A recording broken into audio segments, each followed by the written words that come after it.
Bien que controversé, l'écrivain Charles Ateba Eyene, qui se prenait parfois pour le censeur de la nation, a dénoncé dans un de ses ouvrages ce qu'il a appelé la République des loges, des sectes et des réseaux mafieux. J'ai deux devoirs. Le devoir d'indignation, à savoir pourquoi le Cameroun qui a tout pour émerger, pour être la locomotive en Afrique centrale et en Afrique stagne. Pourquoi nous tournons en rond? Pourquoi il n'y a pas un taux de croissance à 2 chiffres? L'autre devoir, c'est que moi, je dois dire au président la vérité.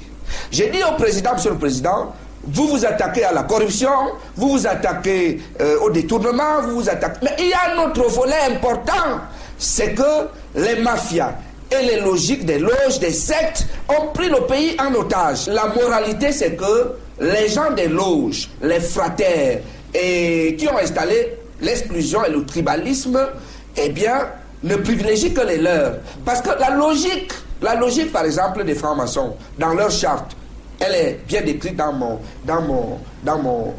ouvrage. Eh bien, cette logique-là, c'est qu'on privilégie le frère d'abord. Maintenant, quelles que soient ses compétences et ses talents. Et c'est pour cela c'est cela le vrai problème qui est posé dans le livre. Nous ne remettons pas en cause, nous ne condamnons pas les loges, la Rose-Croix, la franc-maçonnerie, etc., la scientologie. Ça existe depuis la nuit des temps. Mais nous observons une grosse différence entre les gens des loges, par exemple en Occident. Vous savez que quand vous parlez de la Sorbonne, la plupart des grandes écoles, toutes les grandes réalisations, ce sont les maçons. Quand les symboles maçonniques, c'est la truelle, on les connaît. Alors, ça veut dire que ce sont des bâtisseurs. Et ils s'en vantent d'être des bâtisseurs. Ils ne se cachent pas. Ils disent, c'est nous qui avons construit ceci, c'est nous qui avons fait cela. Je vais vous dire que la plupart des lois dans le monde, abolition de l'esclavage, abolition de ci, c'est eux. Invention de l'école, laïcité, etc. Très bien. Alors, ils travaillaient d'abord dans la loge, c'est-à-dire ils avaient des ateliers, des rencontres entre eux, prenaient des décisions et venaient au Parlement. C'était important pour la société. Ils ont œuvré pour le progrès. Mais quand vous prenez cette affaire de l'Occident à chez nous, vous rentrez dans la sorcellerie. Depuis que j'ai publié mon livre, je reçois des félicitations des vrais francs-maçons qui me disent Ateba, merci d'avoir fait ce travail. Parce que même dans nos propres groupes, dans nos propres rangs, on avait l'impression que c'était devenu du tout venant, qu'on avait infiltré. Ce n'est plus élitiste. Quand vous allez en France, la grande loge de France, c'est écrit la franc-maçonnerie n'est pas pour les cancres.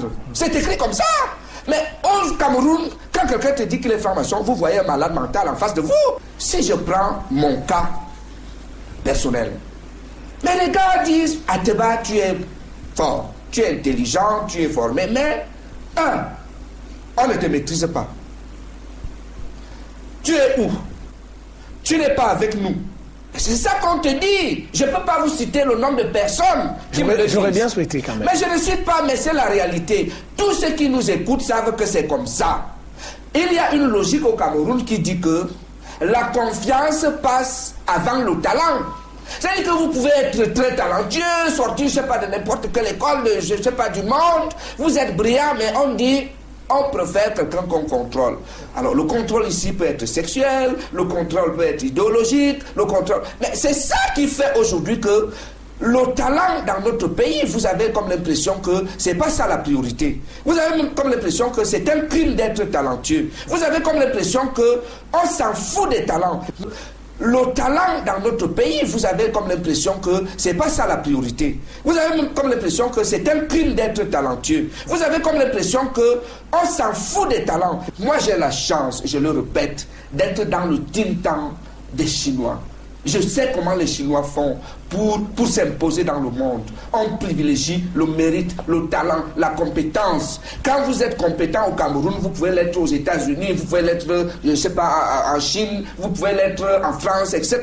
Donc il faut plutôt privilégier la compétence. Je dis, mon frère, vous ne pouvez pas savoir le gâchis des ressources humaines au Cameroun. Le gâchis des ressources humaines est tel que les vraies valeurs parfois sont mises entre parenthèses, sont marginalisées pour la simple raison que chez nous, ceux qui rentrent dans les loges, c'est généralement ceux qui se reconnaissent quelques faiblesses, quelques limites par rapport au travail personnel qu'ils auraient fait à l'école, dans l'apprentissage d'un métier. Et puis maintenant, ils vont là-bas comme pour chercher des béquilles, des straponteurs pour bondir. Or, quand vous êtes conscient, vous êtes sûr de votre valeur, de votre formation volontaire, il vous est très difficile d'accepter d'autres logiques que l'effort, la compétence, etc. C'est là où la plupart des ressources humaines au Cameroun, et même en Afrique, le problème que je pose peut même être africain, là où la plupart des gars brillants, des gars bien formés, se cassent la gueule. Parce qu'ils sont un peu fiers, ils sont sûrs de leur capacité, de leur potentialité. Or, la logique des loges, la logique des sectes que j'ai étudiées, j'ai passé 1 année et demie à lire la littérature ésotérique. J'ai lu environ 700 ouvrages sur la Rose-Croix, environ 1000 ouvrages sur la franc-maçonnerie. Je sais de quoi il s'agit. Je connais leur charte, je connais leur devise. On ne veut pas les bras cassés là-bas. Mais malheureusement, chez nous, vous avez comme l'impression que, à la réalité, on n'aime pas les gens fiers d'eux. Parce qu'ils ne sont pas prêts à faire allégeance tout le temps au grand maître. Ils ne sont pas prêts à accepter un certain nombre de concessions. Voilà d'où vient et d'où repose le conflit. Et ce conflit-là fait aujourd'hui que la panique que vous voyez là, je vais vous dire 2 choses. Vous connaissez la devise de l'Opus Dei? Dites-la moi. Obéir comme un cadavre. La deuxième chose, c'est qu'il y a dans le livre des témoignages des anciens membres de ces loges qui en sont sortis et qui vous disent ce que c'est. Ce qu'ils ont fait pendant 27 ans, et ils arrivent à la conclusion que c'est ça, c'est ça, c'est ça, c'est ça. Ces gars-là rentrent dans les loges pas pour apprendre quoi que ce soit. Les gars sont tellement opportunistes que on leur dit, c'est pour avoir ceci, pour avoir tel poste, etc. Voici ce qu'il faut faire. C'est du clientélisme. C'est du clientélisme qui est donc lié à la logique des loges. Le clientélisme peut être qu'on vous donne de l'argent, qu'on vous propose un poste, qu'on vous propose d'entrer dans une loge. Donc le clientélisme... En échange de quelque chose. En échange de quelque chose. C'est de ça qu'il est question. On vous dit, si vous voulez tel poste, voici ce qu'il y a à faire. Vous savez que chez nous, c'est souvent l'alternance entre les 2 principales loges, la Rose-Croix ou la franc-maçonnerie, selon que le secrétaire général à la présidence se réclame d'une obédience. Vous aurez plus. Pourquoi? Parce que c'est la cooptation. C'est la cooptation. C'est-à-dire, plus vous avez des adeptes, mieux vous êtes influent, mieux vous évoluez. C'est comme ça que ça se passe. On ne sera jamais émergent. Je le dis avec conviction. Si on continue à privilégier l'appartenance aux loges, même si on est incompétent, si on continue à privilégier la notion des réseaux, etc., c'est pile ou face. On ne sera pas émergent à l'horizon 2035 si on ne fait pas ce que les autres nations ont fait, à savoir chercher les compétences, aller explorer du côté de la diaspora. C'est la diaspora chinoise qui développe la Chine. Aller explorer du côté des compétences, etc. Éviter les cumuls de fonctions. Il y a dans le Cameroun des gens qui ont 4 fonctions importantes. Quel sera leur rendement? Nous sommes là en management. Vous avez 4 fonctions. Ministre, directeur général de ceci, président du conseil d'administration de ceci. Votre rendement est nul. Nul. L'aile la plus forte du Cameroun, du RDPC, c'est les maçons. Tout le monde le sait. Ça en avait après les maçons? Bien sûr, messieurs. C'est eux qui sont au pouvoir au Cameroun en ce moment. Et c'est eux qui pilotent les choses. Le problème qui nous choque, nous qui ne sommes pas dans les lots, c'est que, après avoir décidé là-bas, ça n'a pas un impact positif sur nous. Les Bayam Salam veulent voir leur niveau de vie augmenter, le petit peuple, les taximans, je ne sais pas quoi.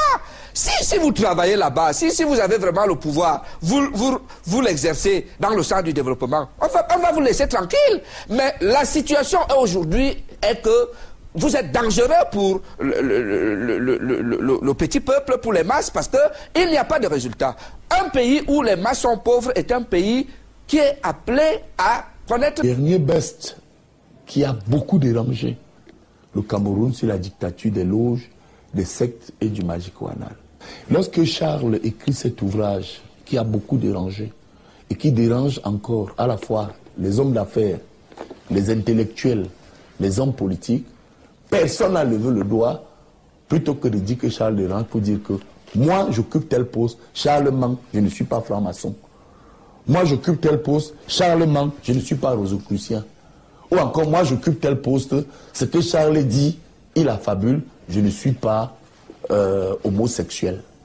Parce qu'il soutient que le Cameroun, malgré tout, les collaborateurs, les hommes à qui le président Paul Biya fait confiance, sont essentiellement tournés vers des réseaux.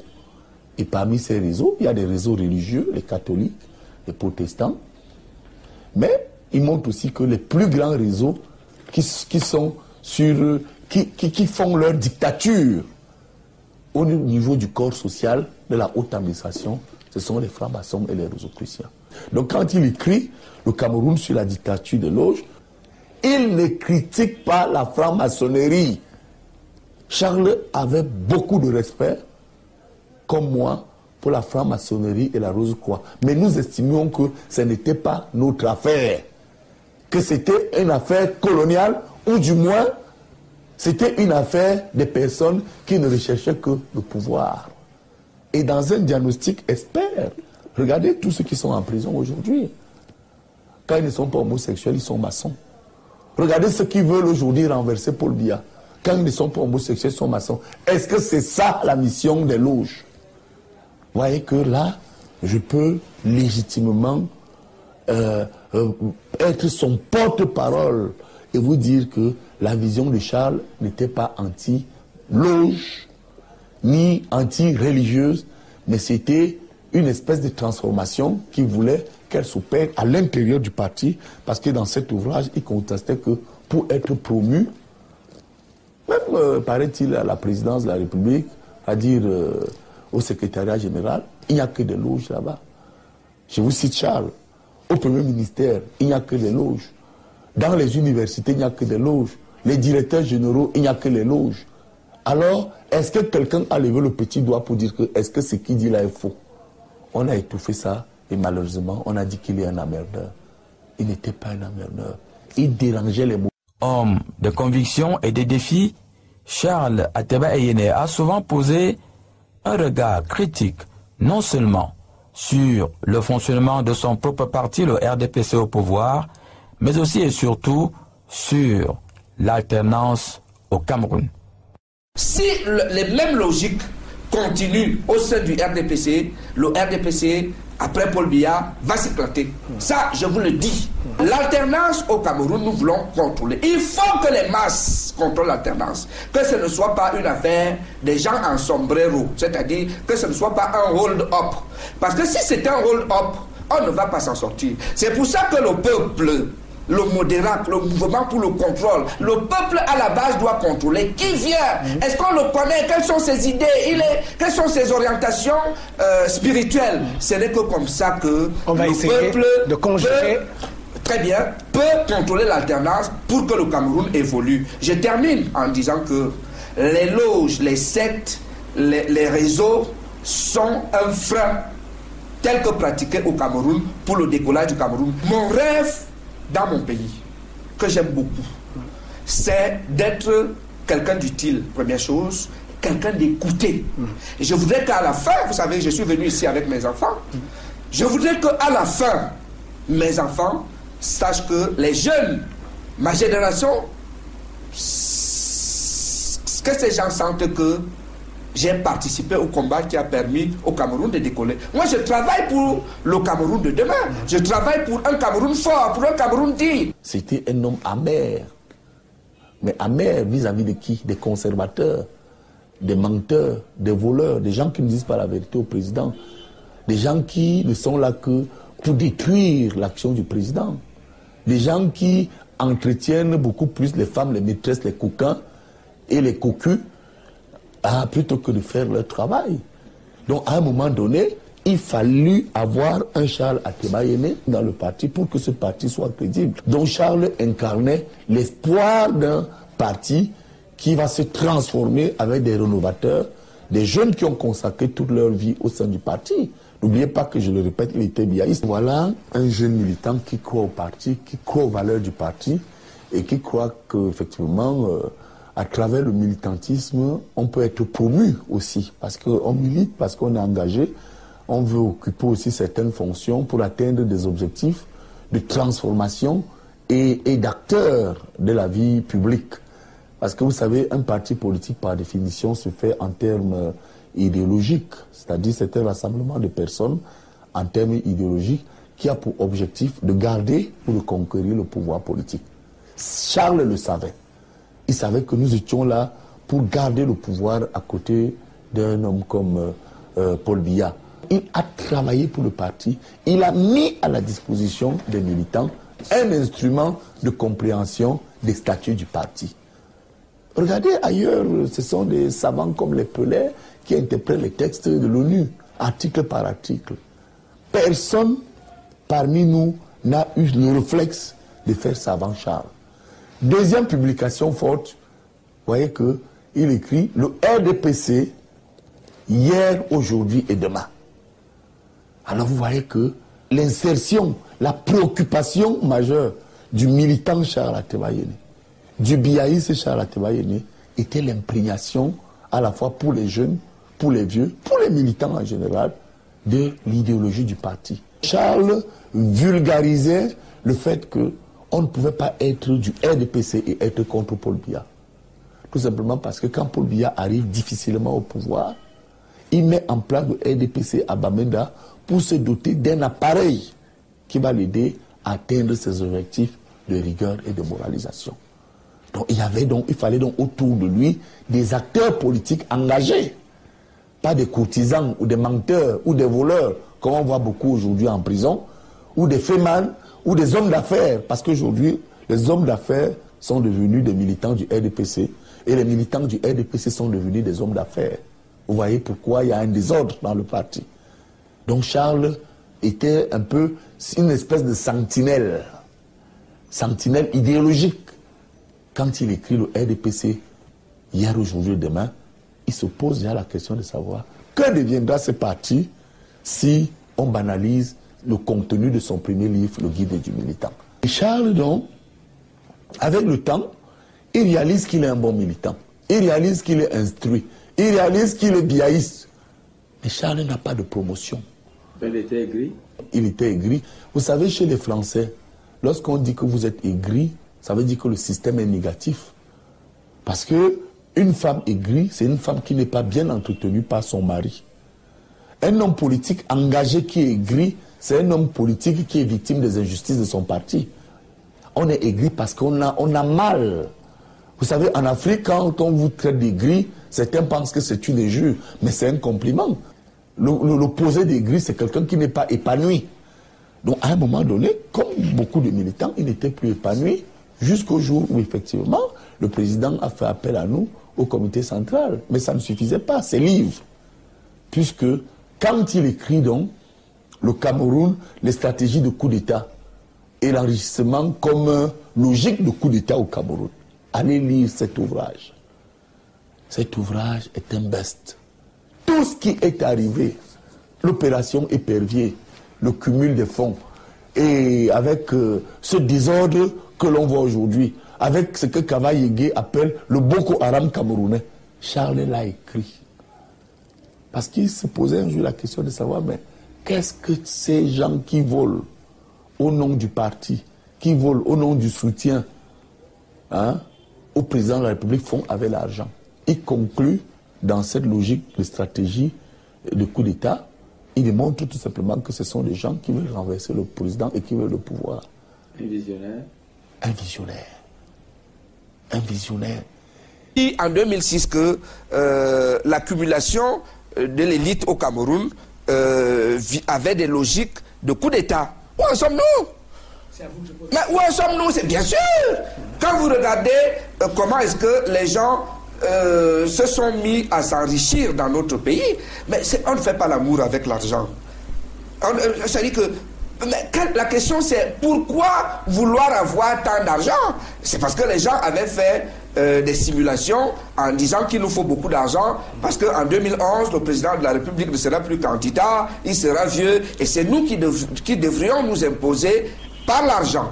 Parce qu'au préalable, on s'est arrangé à affaiblir les populations, les masses qui sont extrêmement pauvres. Quand on va venir avec de l'argent, on va, au lieu de présenter les projets de société, au lieu de présenter les orientations pour que le pays, on va distribuer de l'argent aux pauvres, aux gens qu'on a appauvris, si vous voulez, et ils vont nous suivre. Donc, cette façon de faire est pire qu'un coup d'État.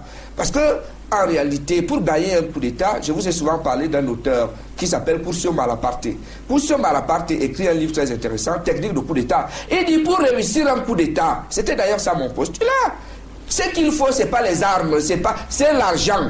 Parce qu'il y a des professionnels de la guerre qu'on appelle les mercenaires. Dès que vous avez de l'argent, eh bien, vous leur donnez de l'argent et ils font le boulot. C'est pour cela que l'argent est dangereux. Et la circulation de l'argent dans un pays est dangereux. Les pays occidentaux ont compris cela et personne ne marche avec de l'argent. Vous savez que l'argent a été transformé en argent magnétique, en argent. Pourquoi? Parce que on ne contrôle pas l'argent qui circule, qui n'est pas dans les banques. C'est l'argent généralement des cartels, des trafiquants de drogue, des trafiquants de ceci, de cela. Il faut contrôler la circulation de l'argent dans un pays. Dieu n'aime pas tout ce qui est vicieux.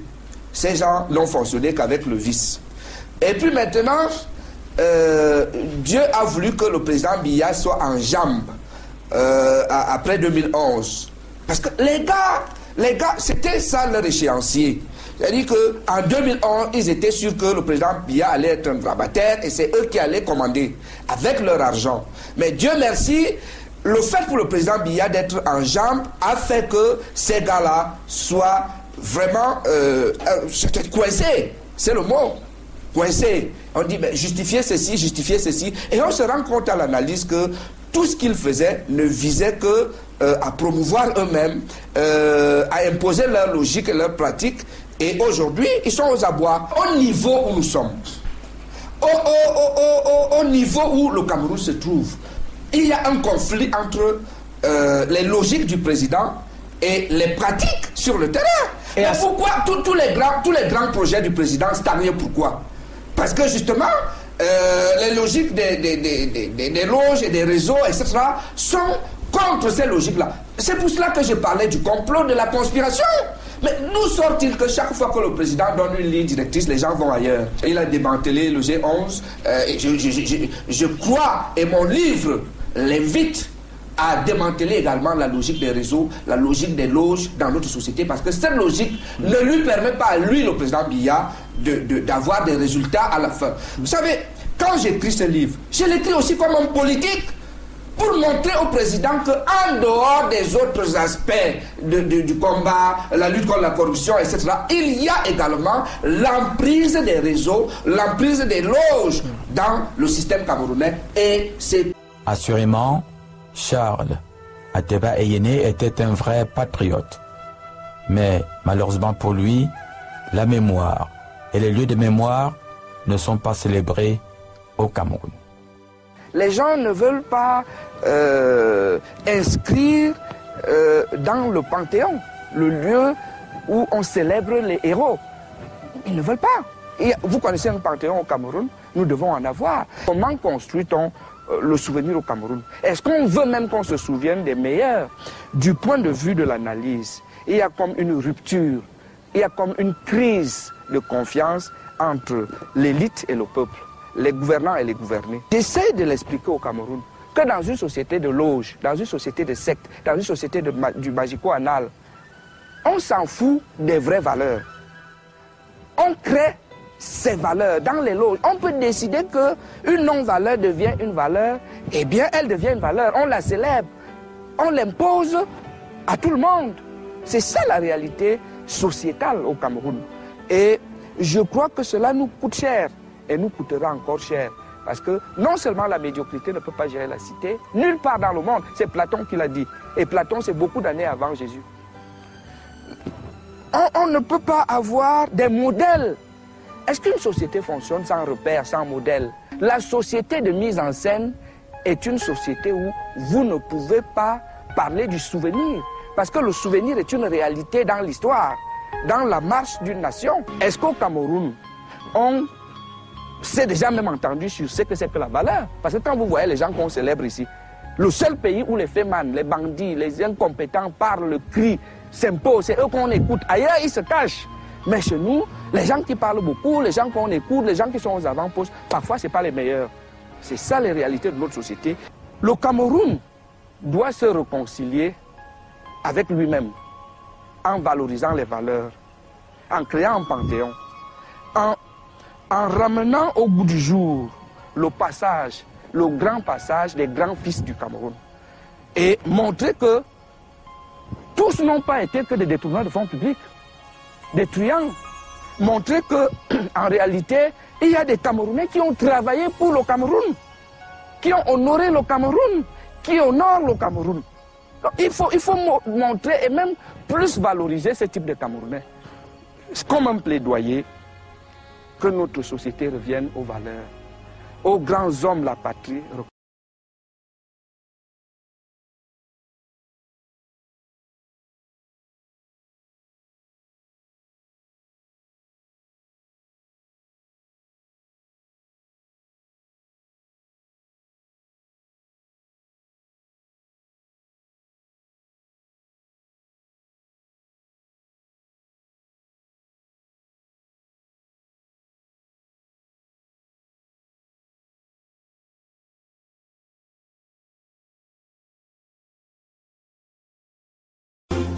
Depuis qu'il est mort, je pleure seulement. Qu'est-ce qui a fait mon enfant de mourir comme ça étant petit? Il devait être encore petit. Tous les enfants sont morts. Je vais faire comment?